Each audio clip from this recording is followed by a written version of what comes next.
Hi there, Pat Croce here, and it gives me great pleasure. In fact, I'm psyched to welcome you to the American Cancer Society's Healed Community Gathering. We're here every week at 11 o'clock Eastern Time for an hour of power. Yes, an attitude of gratitude, however you want to say it, a purpose with a passion, and we bring on great guests. It's just an hour, but guaranteed you will be pinged and say, wow, or oh my goodness, or that's interesting. I got to try that. This hour of power is for you to ensure that you get up off the couch. Whether you've been diagnosed with cancer, you're a survivor of cancer, you're a caregiver to someone with cancer, or just a friend of someone you know who's had cancer. Healed health and energy through active living every day. And we're going to emphasize today the active living part. But first, I'd like to thank our presenting sponsor, 6ABC. And you can see all the gatherings on 6abc.com. There's a library. Today is our 39th gathering, so welcome. I'd like to thank all of our leadership partners who helped me raise the $2 million to put into effect all the research that's going on, the HEALed research down in ACS headquarters in Atlanta under Dr. Erica Reese-Punilla. And so she comes on every once in a while, gives us an update. And when we talk about exercise, do I have a guest for you today? But before we do any of that, it's time to let the past be the past. And how do we do that? How do we bring our attention into the present moment? Very easily and lovingly by just placing your attention on this Tibetan bell.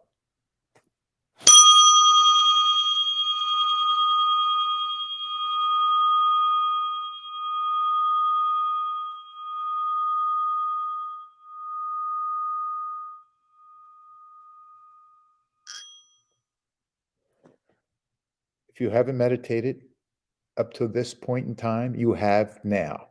That's all it is. Just allowing your attention to rest on a sound, on a mantra, on your breath, on the sensation at the soles of your feet, on letting any thought that arises, letting it go, letting it go. That's the important part. Letting it go and bring it right back into the present moment, into the now. And right now, we want to talk about fitness, active living. All of us should be active to the best of our ability. That means if you can walk, you walk. If you can run, you run. If you can dance, you dance. Well, my dad died in 93 of prostate cancer, an aggressive form that metastasized to his bones.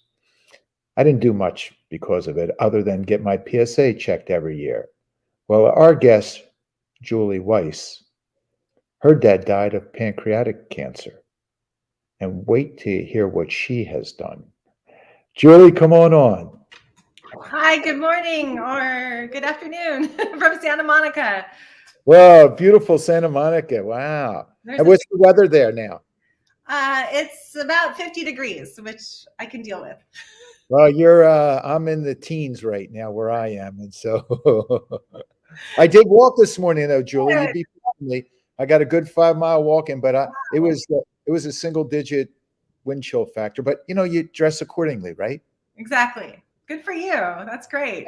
And I do a certain amount of stretching when I am done that I want to share with our audience at some point during the gathering. But before we even do that and talk about your training, talk about your interest in starting to jog, run, race, however you want to define what you do. Well, thank you. Actually, my interest in running began in 2007 when I was overweight and I was really depressed as a single mom to two teenagers, just kind of going through the motions of my life and feeling really stuck. And when I decided I was going to go for a run and try to No, get, no, no, no, no. Stop, stop, stop, yes, stop. Wait a second, because I want that moment. I want to go to that moment with you okay. in 2007 when you say you were overweight. What does that mean? For me, I was about 35 to 40 pounds overweight. Okay. And then there's this one part, this one moment in time, this one now where you said, I want to jog. Like, why'd you pick that? Well, that's a great question. My dad actually took our family on a trip to Hawaii, and I thought, I'm going to try to get healthy on this trip. I'm going to run. Seemed like a good idea to get healthy. I thought I'd set out for about a 20-minute run when I hit the beach. I was like, I can do this. I got this. When I was a kid, I liked to run. So I thought I would try to, that was my path to getting healthy. And when I hit the beach that first day running, honestly, I was like gasping for air. My heart rate was too high. And I felt like, I kind of felt like I was going to die, but something inside of me came alive. I really loved it. And Wait, take us there. What came alive? Why did you love it when you felt like you were going to die?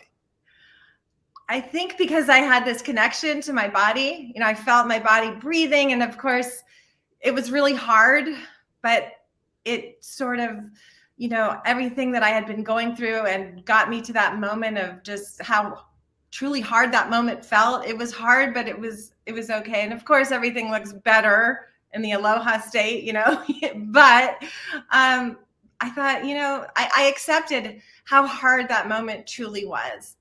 I accepted it. And this is where I am in my life. I was very depressed, and I thought this is what I needed. I needed, this feeling of coming alive again. And so when I got home to Santa Monica, I continued running on the beach with my dog, and I could barely run from one lifeguard tower to the next. But slowly I kept going, and You did not quit. I didn't quit because So this is 2007, is that correct? 2007. And did you see progress, or how long did it take you to see progress? I think it was about a month or two. At about 3 months, I got up to the point where 4 miles actually started to feel easy. Wow. Yeah. And were you objectively measuring yourself by your pulse rate, by the weight loss, by any means of feeling better about what you're doing? I think all of it, but the distance that I was able to keep going and, actually run a whole mile without stopping was a big deal. Okay, so distance to you was the motivator. Yes. From the very beginning. Distance and just feeling alive and healthy, But distance was a big part of it, because even in Hawaii on that first day, I thought I was going to run to that. There was some rock over there that I didn't quite make it to, Isn't that great? I used to say for people, it's the start that stops most people. And you started. And not only did you start, but you continued. And so this is 2007. And now after a couple months, now you're up to 4 miles jogging, right? This wasn't fast. This obviously was within your capabilities. And that's really important. Did you get a physical prior to running? No, I didn't actually. I don't think so. It's a good idea too, actually, because no, it's not a good idea. It's mandatory. Okay. Yeah, 2 reasons. This is really good, Julie, because you're allowing me to use some really good teachings when it comes to preventing injury. One, you get a physical to make sure all your systems are go, because you can have the motivational drive like Julie Weiss did, but you can get hurt. You can have a heart attack. You can have, something. You just want to make sure all your systems are go. And 2, I love this, because if in fact in 2007 you got a physical and you saw your blood cholesterol levels, the good and the bad, and you saw your heart rate, and you saw your blood pressure, and you saw your waistline, and you saw your weight, and you saw your EKG, and then after that great program that you put yourself on, a year later you got your annual physical, holy moly, you're going to see all those results have changed. And although biologically you may have aged a year, physiologically you've gotten younger. So true. So that's why I really recommend that everyone, yes, start like Julie started, but first get a physical. Please get a great physical. Suggestion. Absolutely. And now take me from the one lifeguard stand to 4 miles to to, now we're talking crazy running. Like you took running to an entire, people don't know unless they saw my tweet what kind of running you've accomplished. Well, it's kind of a long story, but I'll try to make it short. As I got up to 4 miles and my mileage increased, my father became, for the first time in my life, really proud of me and supportive of what I was doing. Oh, here we go. This is good. Yeah. And I was proud of myself, so it was a win-win. So how'd that feel? I'm getting goosebumps right now thinking about it because it felt so good. It felt so good. We didn't have the best relationship growing up, but when I started running, it transformed our relationship and we got closer, and it was wonderful. Why is that?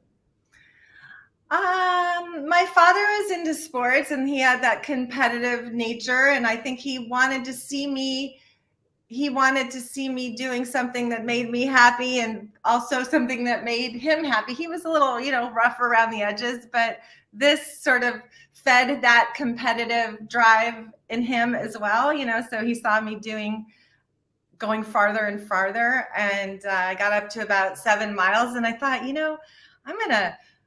going to run a marathon. Now, a marathon is 26.2 miles, and I only had about 7 miles under my belt at that time, but I just got it in my head that I needed to work up to that. And my dad became my biggest fan.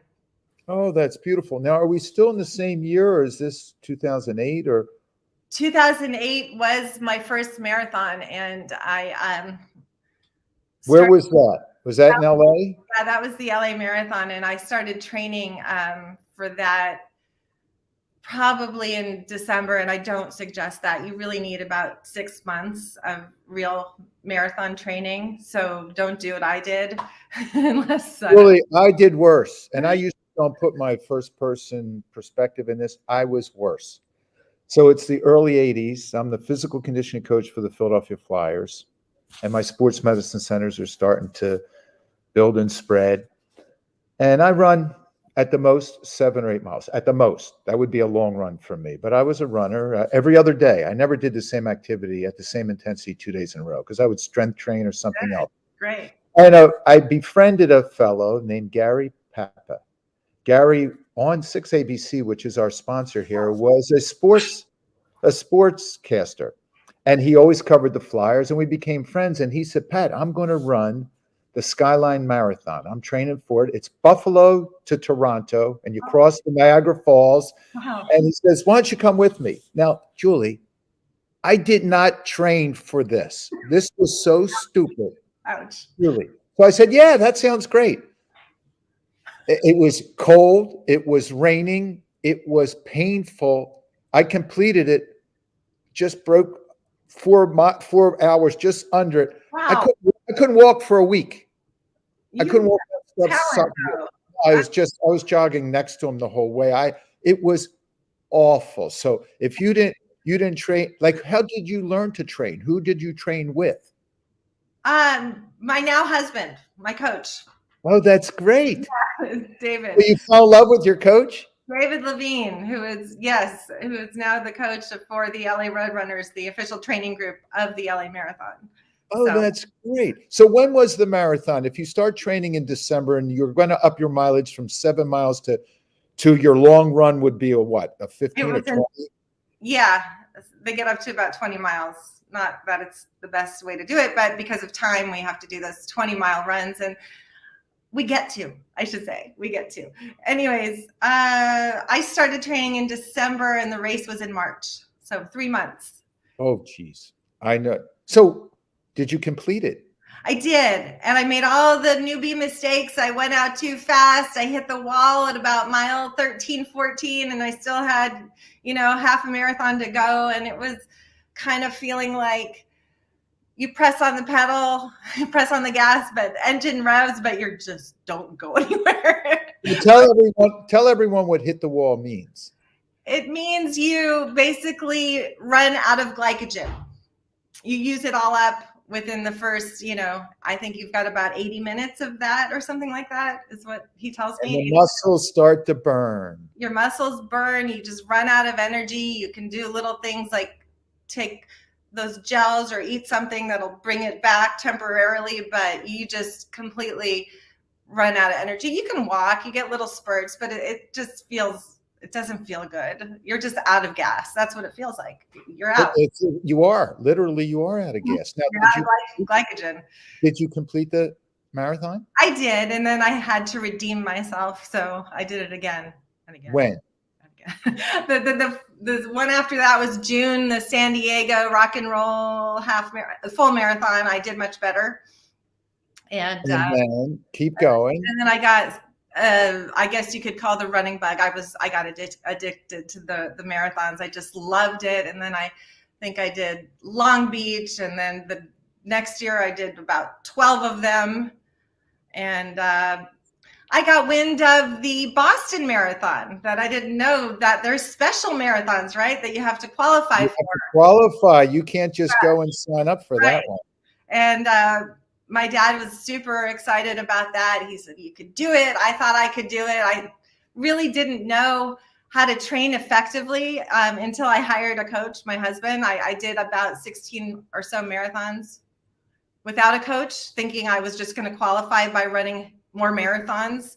And no, there is a really, there's a method to this madness. And what's the qualifying time for a female for the Boston Marathon? I had to run under 3 hours and 50 minutes. And I was getting close. I hired David, and I had taken about 16 to 17 minutes off of my time. And I was getting really close. And my dad was so proud of me, no matter what time I ran. And I ran the Long Beach Marathon. I think I ran a 3:52. So I had missed it by 2 minutes. Oh, I was devastated, disappointed. I shouldn't say devastated, but, I told my dad, he said, don't worry, you're going to do it next time. But sadly, the day after that marathon, he told me that he had stage 4 pancreatic cancer. Actually, my mom told me. And that when was this? When? Yes. This was 2010. Okay. And that was on my 18th marathon or so. But I told my dad, it's like, you're gonna beat this thing, and I'm gonna help you, and I'm gonna qualify for the Boston Marathon, and you're gonna come with me, and you're gonna see me qualify. And sadly, my father only lived for 35 days after his diagnosis, and passed away just 10 days before that race that I had coming up. And I ran that race. I knew he would want me to run it, and I qualified for Boston that day. And I knew we would. I got chills. I knew we did it together. I knew we did. He was the wind at my back, and but after everything I had learned about pancreatic cancer, I didn't want anyone to have to suffer like he did. So that's, what did you learn about pancreatic cancer? It's very, very hard to detect. They didn't find it. He had been in and out of the hospital for, what they thought acid reflux, back pain. And, now I know it's the 3rd leading cause of cancer death in the United States. It's about a 10% mortality rate. It was 5 when I started running. And to me, that was just unacceptable. His father had pancreatic cancer. So I know there's genetically, we have that predisposition, but also diet was a huge part of it. Their diet wasn't the best. So they did exercise, but it's very important that health, this health crisis that we have in America, we've got to really pay attention to what we put in our bodies and what we move and what we think, and bring down the stress level, and running and exercise and good food and all of that does that. But that's Julie, you're a great example here, because we can wish for other people, but we have to take care of ourselves first. You are a lightning rod of positivity, of motivation, inspiration, of exercise, of how you can change. Those 35 pounds, was that a weight loss? Did you lose the weight that you wanted to lose? Yes, and it really wasn't about losing weight. It was more about getting healthy. No, that's a good point. That you just answered my question. It wasn't the motivator. What happens is all that suffering and negativity just falls away when you focus on the positivity. When That's you focus on what can I do in the present moment, then everything else just tends to dissolve without even thinking about it. It's like, when did that headache go away? You forget about it. So that example you have of just enjoying, being in the doing, enjoying the activity, the pursuit, making your purpose your passion. that's And I think you've written that in your book, but I don't want to touch on your book yet. I really want to go further in. Now your dad his body has left the planet because of pancreatic cancer, and you decide, yes, you qualify for the Boston Marathon. You and your dad run this together. He's the wind behind your sails, but you decide to raise money for research so that someone else's dad wouldn't die of pancreatic cancer. I didn't want anyone else to have to suffer like my dad did, or, it's just, so I thought, and I also am hopeful that my story can inspire those that are struggling. If not for you, then maybe somebody but I wanted to do something big, because everything my dad did, he did it big. So I thought, I'm going to run 52 marathons in 52 weeks. I don't know how I'm going to do it. Stop. See, now that's crazy. Like, I ran one marathon and never again. I know you've ran many, I don't know up to this point. How many marathons, set the stage for us. How many marathons had you run when you got this idea? I had about 24, 25. Over how many years? Probably 3. Oh my goodness. That's crazy. But nevertheless, wow. Yeah. God bless your husband. Oh my goodness. But nevertheless, okay, so now you have this idea. I'm going to run 52 marathons in 52 weeks. Not miss 1 week in 1 full year of running a marathon. Is that correct? That's correct. And I had a full-time job. So I would have to leave my office on a Friday, travel sometimes to another city, state, even country, turn around and get back to work on Monday morning. But off I went. Julie, how much training do you do when you require so much rest after running a marathon? Well, you don't really run. You don't run during the week. It's all about. Oh, you don't? No, it's all about stretching, staying healthy, recovering. It's like a year of taper. You just want to stay healthy so you can get to the next marathon. And I also, thanks to David, needed to slow myself down. So I was about 4-hour marathoner when I started, and I had to slow myself way down to about over 5 hours. When I got to about marathon number 5, I took my watch off. It doesn't even matter what time I run these marathons in anymore. This is about the people that I'm running for. And I started to dedicate every single race to somebody affected by pancreatic cancer. And sometimes I would have survivors run with me, or I would run for their loved one. And it was a beautiful journey, really, truly. So this journey was to raise money for awareness of pancreatic cancer, or for research, to run, I'm just going to repeat myself, 26.2-mile race, 1 a week for 52 weeks, an entire year of marathons. I've never heard of anyone do that. 1,362.4 miles.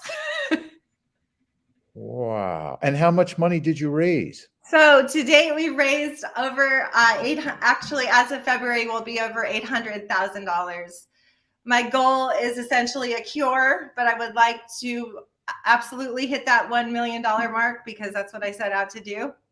And we're still going, so we still need a cure, and we're still running. So I hope that my story can inspire those that are struggling, or to join the movement, and not just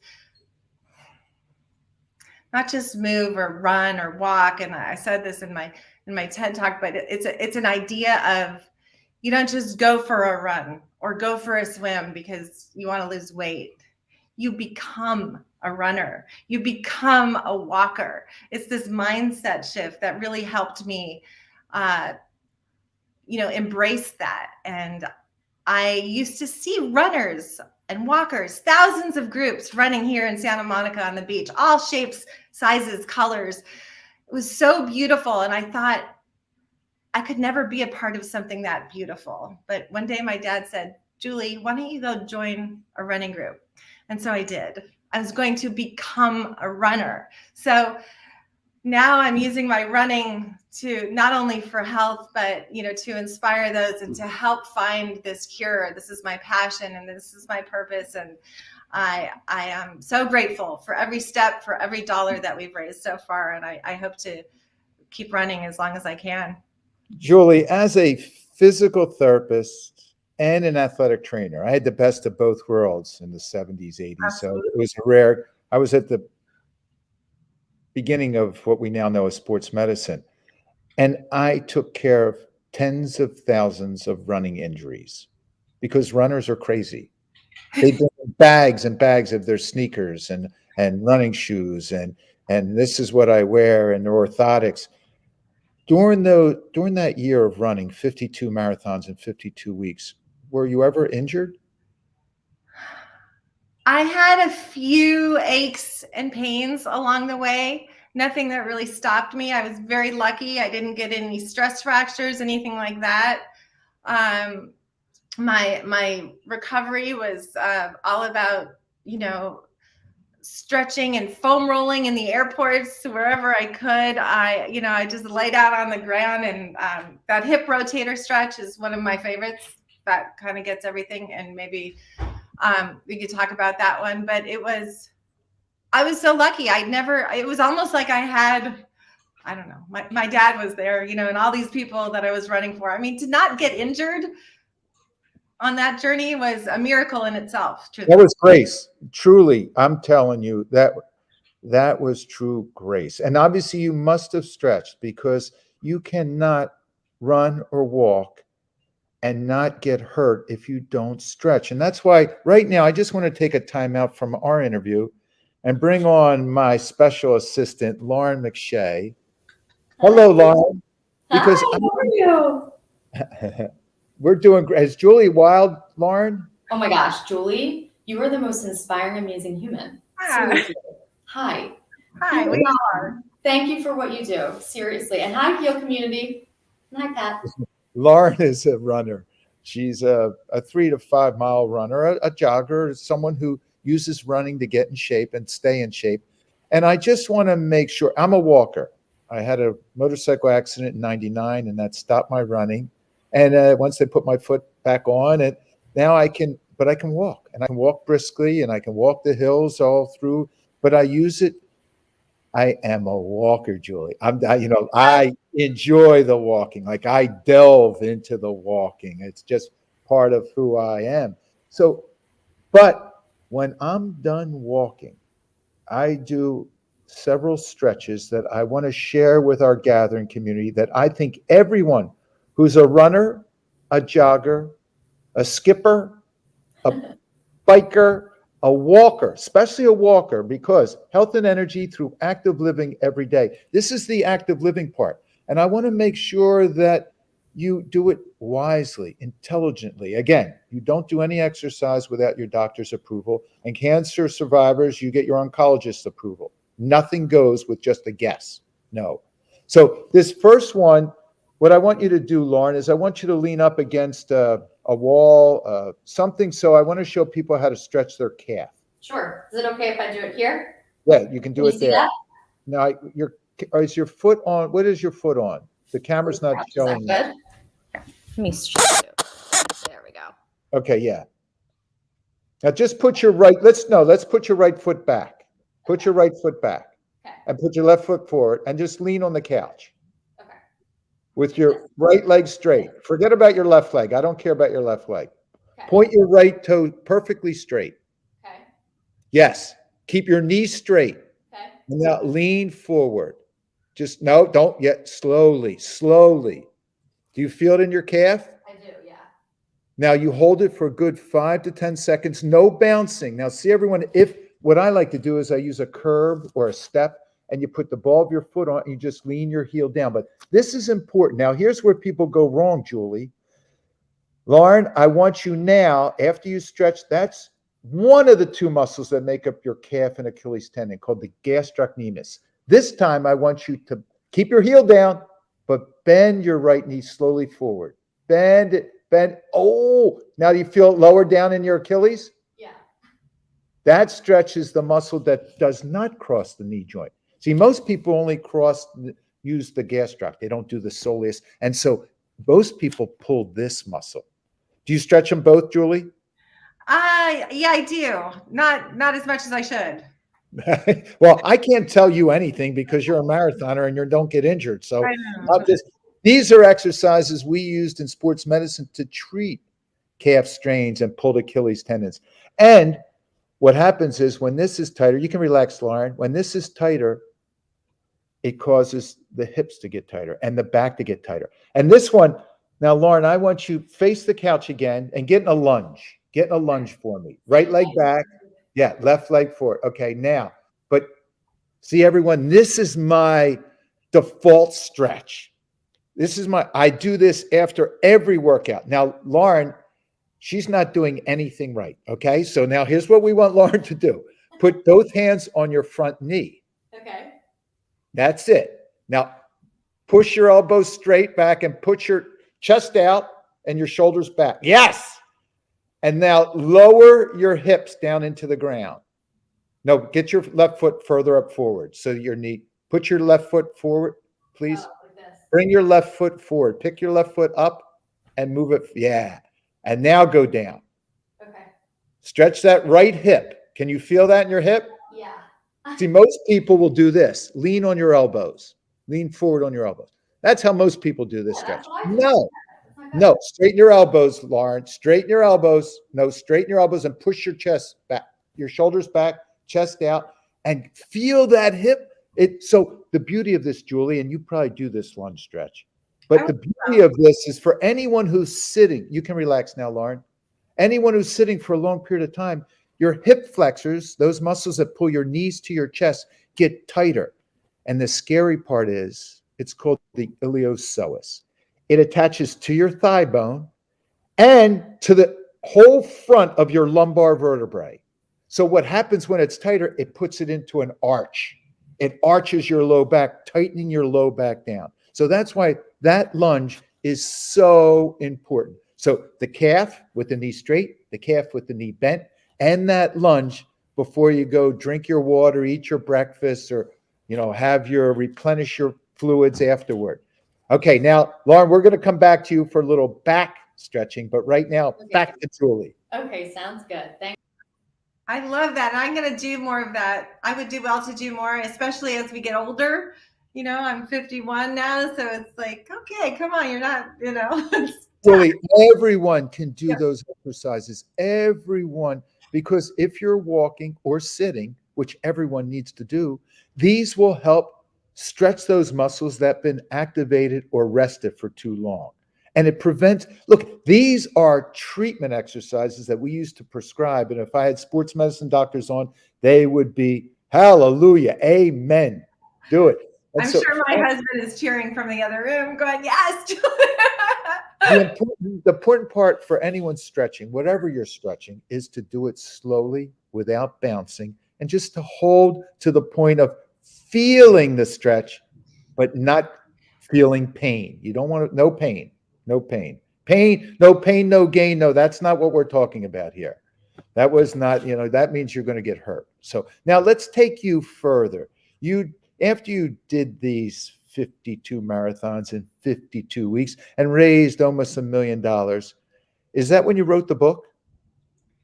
Yeah, actually, it took me a few years to get that book out there, but I finally did, and I've heard about people love it, and some have even been inspired to go run a marathon after they read it. Okay, so the name of the book is 52 Weeks, 52 Marathons: The Miles and Trials of a Marathon Goddess. That's right, and it's available on Amazon Or marathongoddess.com. But again, 52 weeks, 52 marathons, the miles and trials of a marathon goddess. And give us 3 bullet points that you intend for the reader to take home, that you would really be blessed if your reader took 3. See, to me, any book I read, I want to take 3 things out of it that I can put in my personal journal.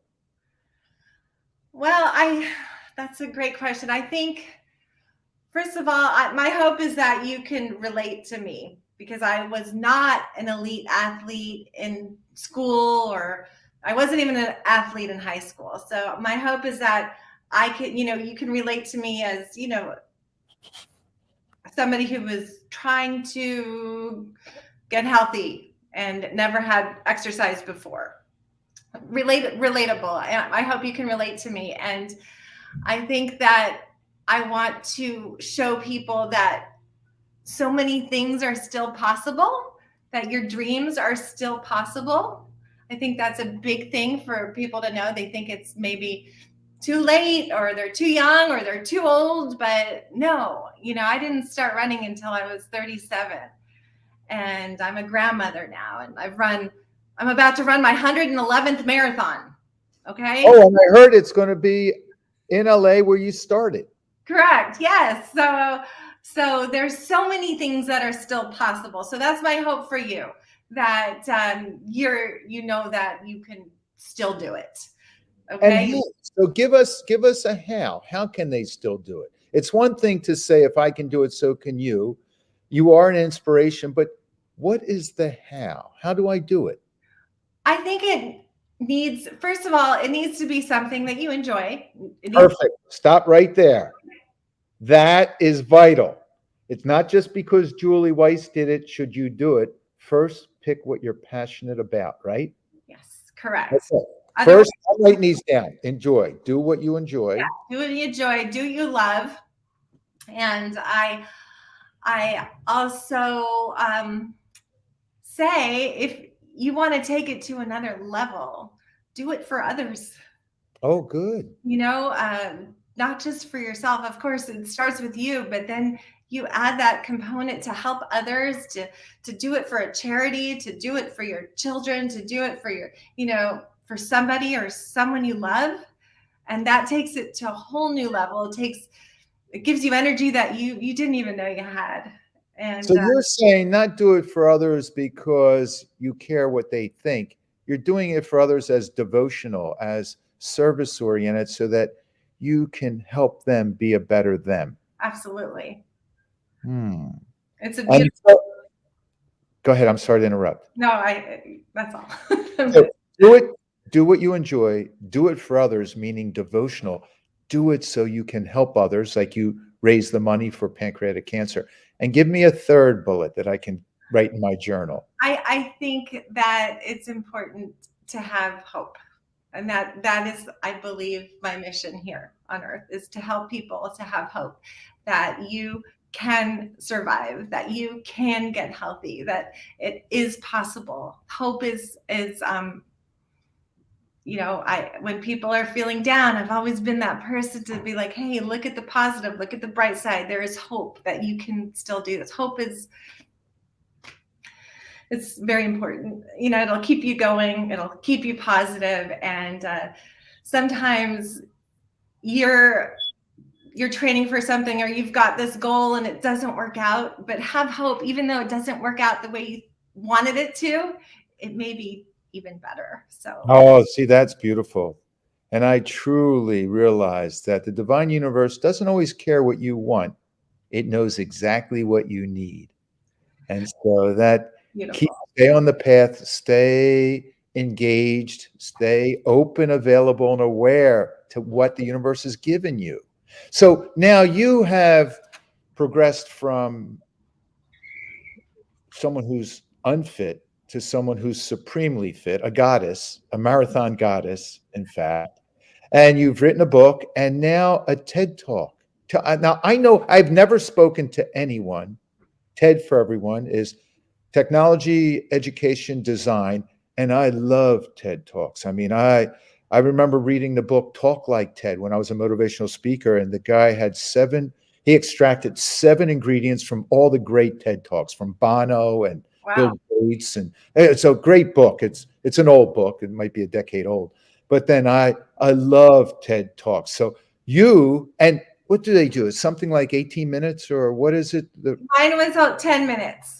10 minutes. 10 minutes. And you memorize it. You don't have notes. And it was such an honor for me to give that TED Talk. It's not out yet, so stay tuned. It's about helping to solve the health crisis in America. Is that so? The title of it is what? How to revolutionize your health. Oh, this is wonderful. I love. So tell me what you mean by revolutionize.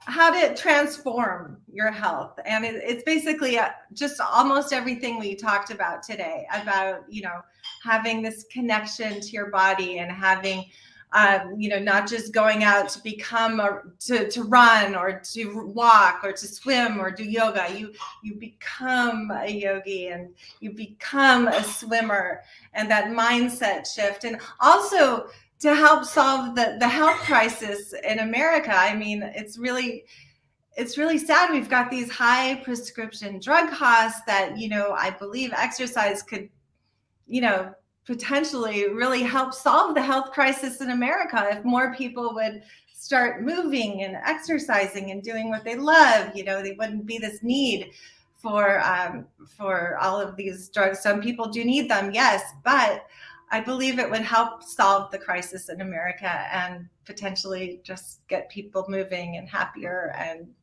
healthier. Oh, I can't wait to see your TED Talk. And to that point, let's go to Lauren again, because to help revolutionize that health crisis starts low and progress slow. You don't have to do something outrageous. You don't have to be a vegan. You don't have to run a marathon. No. Just simple exercises. So Lauren's going to share with us, this is my routine when I get in the house. When I get in the house after I walk or after I work out in the gym, I lie on my back. And Lauren, we're going to show them a couple back stretching exercises. Okay, sounds good. Can you guys see me okay? Well, not right now we can. Perfect. Go ahead. Now, if you would lay down on your back. Yeah. And I want you to bring both knees up to your chest. Okay. Pull them in. And now, again, we're just going to count to 5, 10 seconds, no bouncing, slowly, and you breathe. And I used to refer patients at the time, athletes, I'd say count out loud so you're not holding your breath. Because that's no good. We want the blood flow. Now, this is called both knees to chest. Now, hold both hands around your right knee and let your left leg come all the way down, and we can't see it, but only about an inch off the ground. But keep that right knee up to the chest. This one's a cannonball stretch, when you jump like a cannonball in the water, and this is the can opener. And this is just hold for 5, 10 seconds. Bring that other leg back up again. Do both of them again, and pull a little further up. Lauren, get your buttocks a little. No, you relax your head. I don't want you to strain your neck. Good. Again. And now let your right leg down. All the way down.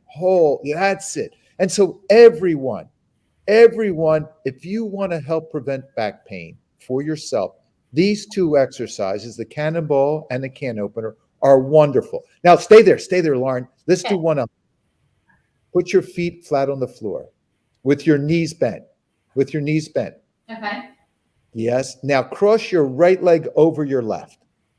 Now all the way over, just so the back of your right knee is on top of your left knee.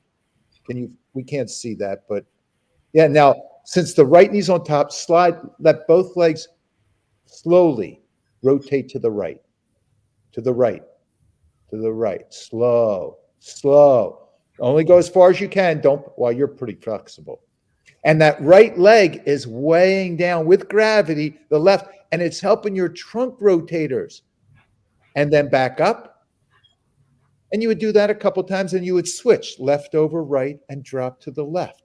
And you can stop now, Lauren. That's perfect. And then you can go back and do the double knee to chest, the cannonball. Thank you, Lauren. Julie, I don't know about you, but I don't if I have a half hour, I take that half hour to run, right? And Pat, what you're saying is if you have a half hour, take that 20 minutes to run and 10 minutes to stretch or 5 minutes to stretch. Yes, Lauren, only 5 minutes is required. And I am a post-exercise stretcher. And I used to preach, warm up, but warm up means start your activity slowly. But sometimes I might stretch my calf over a curb first, but no, it's afterward when the muscles are starting to get tighter that I really put it on. Otherwise, they contract. And then the next day is when you suffer. So it's really important. And you can do these watching television, like even what you're doing right now, just crossing your legs, putting your soles of your feet together and stretching your groin muscles. But those back stretching exercises, I'm telling you, these are what we would prescribe for anyone with low back pain. Everyone. Yeah. And so you can do them every day. We laugh at a dog or a cat that stretches when they get up, as soon as they get up from a nap. But they know better instinctively, not us. We jump right into it and go off and hurt ourselves. And I used to say, yeah, go ahead, go hurt yourself because you're going to come and see me later anyway. Lauren, thank you for your time. But you can stay there if you like, because maybe you might have some questions for Julie. But I want to just go one step further with Julie because now she's training for her 111th marathon. 111. I admit I did one, and that was it. But this is your passion. You're good at it. You don't get hurt. You raise money for a great cause, and you have your father's spirit within you. I do, and I'm excited. And I love Tell us, what is your training right now for this? When is the marathon, and what is your training involved with David? The marathon is March 20th, and I run with the training group. They're into their long runs right now. I think they're doing about 18 miles next Saturday. And I'm honestly not quite up to 18 miles. I might modify that and take it down a little bit, but most of the group is doing 18 to 20 miles right now. They have about 3 long runs, and then we're going to start tapering down. We do about a 3-week taper. And tell people what a taper means. It's basically doing the same thing and the same intensity, but less, all the way down until you get to 0. And then your tank is full and you're ready for race day. Okay, and speaking of the tank, you talked about hitting the wall in your first marathon in LA 110 marathons ago. So what are you doing relative to your diet now?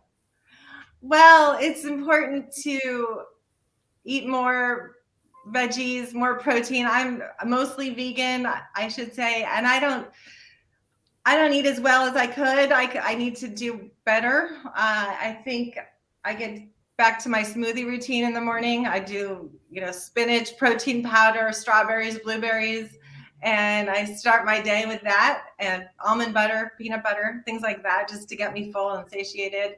I could have a little before my run, but especially after your run, you want to make sure you have, whatever you do, you want to make sure you put the protein back in your body to rebuild those muscles and feed those muscles, and try to stay away from the junk food.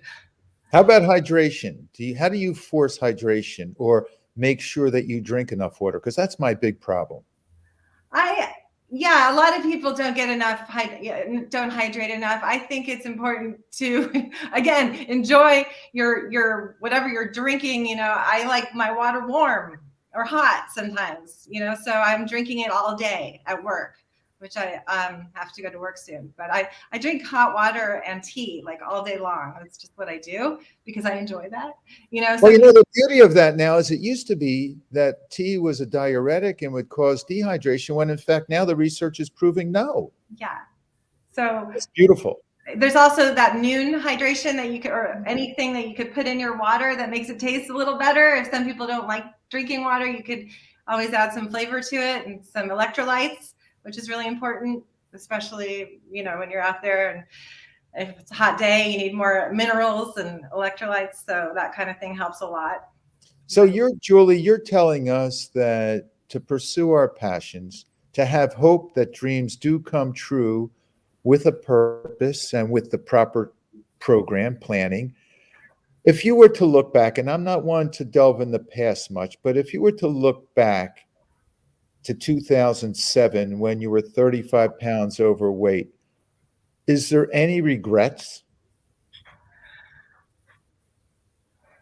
No, no. If I could change anything, I probably just would have been a little kinder to myself. That's about it. And what do you mean by that? I mean, a lot of us humans tend to beat ourselves up over little things that doesn't help anything. You know, putting pressure on yourself, you know, things like that. It's not healthy.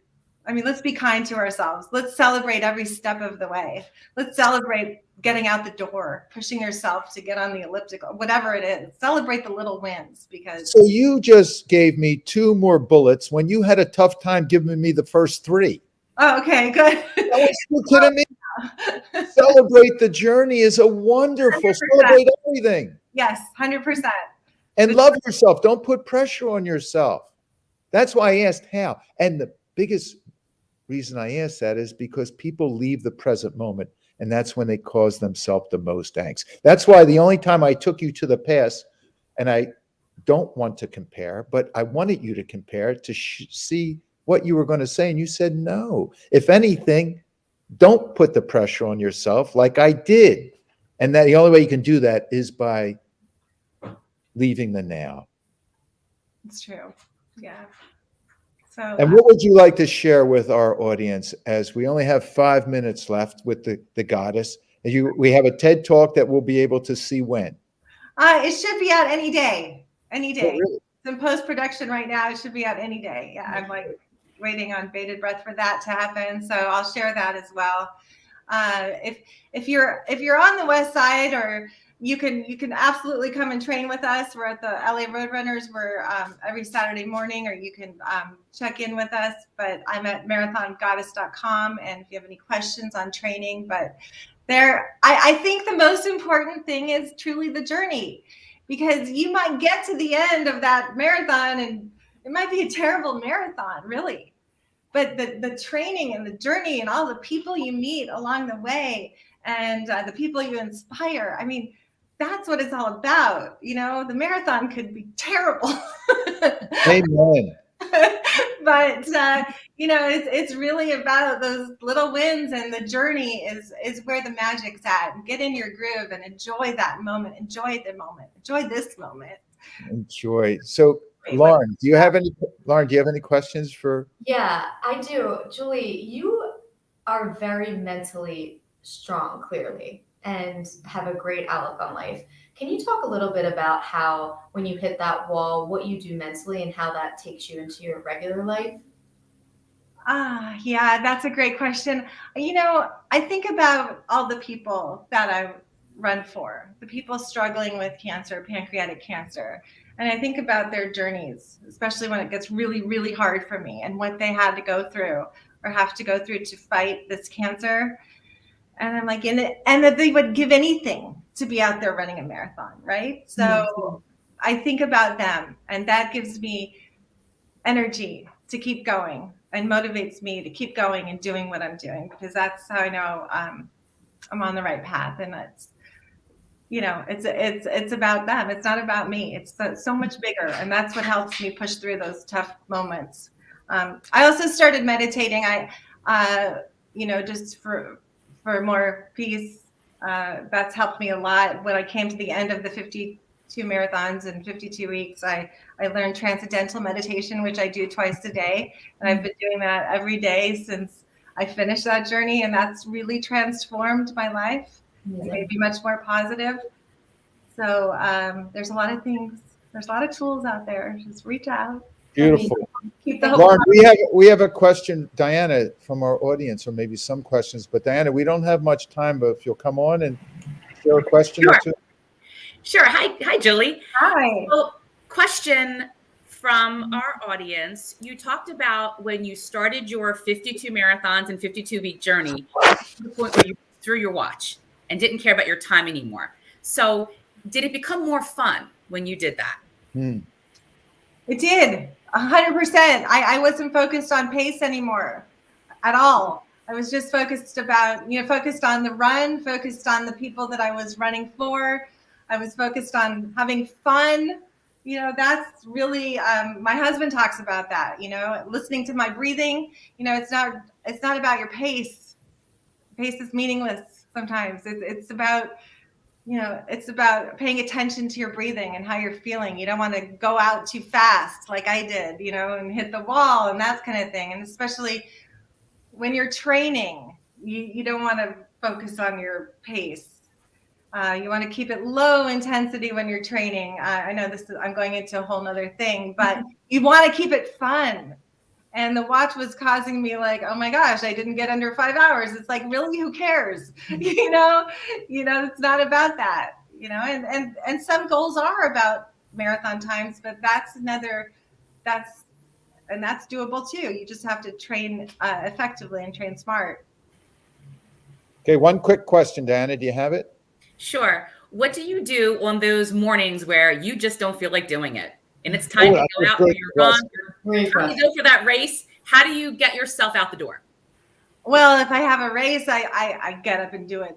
I push myself, or I just push myself, and then pretty soon I'm going. You just got to go with it. You just got to give yourself a push out the door. You really No. Go deeper, Julie. We want to know, when you say I push myself, what does that mean? Share with our gathering. How do you push yourself? Well, if I have a race to go to, there's no excuses for me unless I didn't sleep good or I'm injured. Sometimes I'm like, I'm not going to do it. But there's other things you can do. You can cross train, like today. Like, I really wanted to run, but I thought, I don't have enough time. It's freezing, but do something. So I got in the pool. I went for a swim. You don't always have to push yourself to do the run or push yourself to do. You just do something to get yourself moving, and don't be hard on yourself. Like if you didn't get your run in. But pushing yourself, you get into this habit. Oh, you said it. You said it perfectly. If you have to, you adapt, you cross train, right. And you still have that enjoyment as a route to whatever you're doing. I love that. So I'm going to have to bring us to a close, Julie, and I want to thank you. Thank you for taking time to be with us in Santa Monica, California, the Marathon Goddess, Diana and Lauren for our exercise specialist. Thank you. And thank you. And every week, Julie, I do this close. And as I said in the beginning, it's an attitude of gratitude. And it's just a simple prayer. Thank you for the grace in helping me to welcome what is happening right now. So thank you for the grace to welcome what is. And you are what is right now. And we thank you. Thank you. Peace. Thank you. Thank you so much. Have a great day, everyone. You too. Bye.